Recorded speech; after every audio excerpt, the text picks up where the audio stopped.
જે વ્યક્તિની તમને આદત પડી ગઈ હોય, જે વ્યક્તિ થકી તમારું જીવન ચાલતું હોય, એ વ્યક્તિ જીવનમાંથી જાય તો એ આદત ના છૂટે. એમ પ્રેમ ના છૂટે. એ પ્રેમ છે, નિકોટિન નથી કે એક ક્ષણ માટે છોડવાની ટ્રાય કરી અને છૂટી જાય. એની સાથે વિતાવેલી ક્ષણો કેમ ભૂલાય? એની સાથે જે મુસ્કાન, જે હસતા હું શીખ્યો હોય એ કેમ ભૂલાય? એ આદત કેમ છૂટે?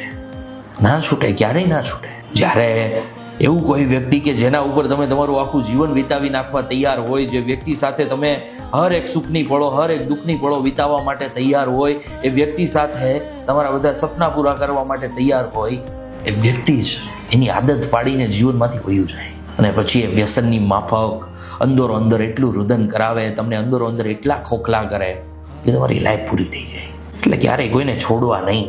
અને એવી અધ વચ્ચેની પરિસ્થિતિમાં તો ક્યારેય ના છોડવા જ્યાંથી એ અસમંજસમાં રહે, એના મનનું ક્લિયરિફિકેશન ના થાય. કેમ કે એને એ તો લાગણીશીલ માણસને જ ખબર હોય કોઈ છોડીને જાય ત્યારે કેવું થાય. બાકી તો દુનિયામાં ઘણા એવા લોકો છે જેને કાંઈ ફરક ન પડે, પણ જેને પડે છે એ પાગલ થઈ જાય, ગાંડો થઈ જાય.